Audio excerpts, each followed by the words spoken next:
The Joe Budden fans are snapping on Mona right now. They're not really liking her podcast skills or whatever like that, which she been on for a little while, so niggas like, yo, kind of give it time, but at the same time, you don't want to give it too much time, because, you feel me? But here's the reality of it. Shorty never had no co-host. She's coming straight from the hood, you feel me? So she don't know any better, bro. She's used to monologues. She used to kind of running it her own way.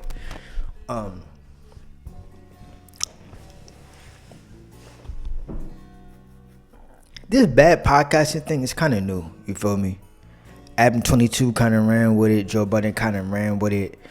But back in the day on podcasting, it was just like, yo, you just be yourself. It wasn't no version of bad podcasting or, yo, that's a bad podcast. We was just grateful to just listen to this shit. We was just grateful to hear what they had to say, bro. And whatever was bad, you just had to deal with it. You know, it's kind of like you having a family member. You go to the cookout or some shit like that. Uncle Martin may be the most annoying drunk nigga that's just doing too much, but we gonna ignore that nigga. You feel me? He over there. It's just will come with it. You feel me? At work, you might have 5 coworkers that you really jack, and then one coworker, the nigga just on some weird shit. So it's gonna always be everything. Not gonna always align right. It's not gonna always be the perfect podcast or perfect ratio. So what y'all seeing right now is similar to like a basketball team or some shit like that. Like when a big player get traded. It's gonna take time for some kind of adjustment for everybody to find their spot, bro. I don't even blame Mona for this too much. I more so blame Joe, yo. The nigga got 1 million co-hosts, bro. There's so many niggas on the couch. It just makes shit difficult. Bro. Even in like an honest standpoint, like in like a real social setting, right? If it's 6 niggas chopping it up, it might be about 4 niggas who doing the main talking, the other 2 niggas just kind of like laughing or whatever like that, and it might butt in from time to time. So in a normal conversation, if it's 6 niggas, 4 niggas, and at most, realistically, it'd be probably 3 niggas who doing most of the talking, the other 3 niggas is laughing at the jokes or whatever like that. That's how normal conversations go. A normal conversation with 6, even at work, when there's work meetings and shit like that, and it's 20 people in a room, at most, it's going to be the presenter and 3 niggas who going to ask a question. Everybody else is going to be quiet. Like, that's the reality of it. So I think people could be overthinking it. Mona, I think she has a potential to be a good podcaster. I just think that people need to look at her for who she is. Same thing with Flip. Same thing. I think that'll help everybody watching. Whatever y'all see on the podcast, accept them as who they are and then try to find some beauty in that. Ice is going to be the annoying nigga that's going to be like, whatever. You feel me? Flip gonna be the nigga that act like a little kid who don't know regular topics and shit like that. You feel me? It's gonna be the nigga who don't know music. That's just the way it's gonna go. My personal favorite Potter, the only one I actually met before in person, my nigga Amani. I fuck with Amani, dog. Amani come on, he be potting like, I know he don't like these jokes or whatever like that, but Amani be potting like he actually broke. Like, I know he not broke or whatever like that, but he get on the pod, he be chopping it up like he need this shit, like on some real shit. But anyway, on Reddit, somebody comes and they post, I said somebody, I'm gonna tell y'all exactly who it was. Devon25 Smith, salute to Devon25 Smith. On the Joe Budden podcast, he says, Flip should be the one to produce Mona. Even that title is funny as shit. Like, Flip, stop it, yo. He could barely produce his own network, you feel me? He says, hear me out. In the beginning, Flip was hella annoying, constantly interrupting, forcing jokes, not letting other people talk. Much like what Mona's doing now, we can admit Flip has gotten a lot better. I'm sure that's due to Joe sitting him down and producing them, which worked out. But 8 don't see Joe doing that with Mona for whatever reason. Flip ain't got better, bro. Stop it, nigga. In the beginning, when Flip and Mona was potting, Flip would move the mic away and would let her know to get to the point because she was messing up the flow. But now that they're not potting together, no one to check her. The past Patreon episode, Can I Finish, was so bad.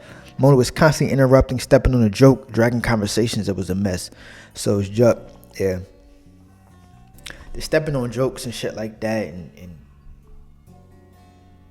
it's bad, yo. But the good thing about putting up a bad podcast performance or like a bad sports performance, just a bad performance on anything, Now you know better. Now hopefully she can go back and watch the game footage or whatever like that and just work on that. Bird's the word said Flip ain't no better. Once Mel left, his whole shtick was dead. All he do is yell random lyrics and glaze Joe. Particular age 8034 says, wait, who can admit Flip has gotten better? LOL, I stopped reading after that because I can't take anything else you say serious. Financial Gas says Flip can't even produce himself. Now he's going to produce someone better than him. Since Mel left, the only thing Flip knows how to do is keep Joe's nuts warm. I don't think anybody up there could produce Mona. I think she's going to do better with time, bro. I just think that everybody got to find their bag or whatever like that. Everybody got to find their bag. The issue with this is Amani's a really good podcaster, yo. Mark is a really good podcaster. Mark is like Ish, but like the upgraded version of him. Ish is a really good podcaster. Joe is damn near the GOAT podcaster. So it's a bunch of niggas on the team that's dropping 30, 40 point games. That's like really good. Like, so anytime you see some shit like that, it just throws it off, bro. But like I said, it's gonna take time, bro. I think everybody kind of dogpiling on her is whatever. I think with Shorty comes the rawness of it. You feel me? Like, but that's kind of like what makes her her. Like, she got that raw personality. She gonna be herself. Now, if she's an asshole and she continues to do this shit, that's another issue. She's gonna keep fucking up Patreons and keep fucking up the brand. But more than likely, she's gonna kind of calm it down a little bit. And even from the beginning, when she used to talk a lot and kind of ramble on, she worked on that, bro. So it's going to be flaws, bro. It's going to be issues. My thing that I really don't understand is that I know they up there recording all day long. At no point, and I know they take smoke breaks and stuff like that. At no point can niggas do the correcting while they're on set. Like, I know actors do that. I know porn stars do that. I know, like, what's the issue with doing the correcting while on set? You feel me? Like, I really don't understand why they can't do that. But give it some time, dog. The Joe Budden fans, y'all niggas are being impatient and just being too judgmental, bro. Give Shorty time, bro. She never had to deal with this. And like I said, this a whole nother situation, bro. Like, she was potting with Gilly and all of them. And even with them niggas, even that was different. Like, she was better on that. You feel me? She was more calm and more chill with Gilly and Wallow. But the reality is, once she left them, she got hired to do her own thing. So she's used to running her own podcast. She's used to being a star, yo. She's used to being a star. And she's not only used to being a star, she was doing like monologues and her shit. She wasn't really doing that many interviews. Flip on his shit, he was a star, but at the same time, he was doing like a lot of interviews. She had like other cast people that he had to work with. On Mona's shit, she's the star, bro. So they're literally taking, usually like a group like Destiny's Child or B2K, Omarion will break off and do his own thing. Beyonce will break off and do her own thing. But it's rare for, a solo artist is doing well to go join a group. Now they gotta learn some whole new shit. Imagine Drake trying to join a rap group. You feel me? Not saying that Mona or Flip is like Drake, but just imagine that. But Digital Thugs, I'm out. Like, comment, subscribe. Thank you for watching.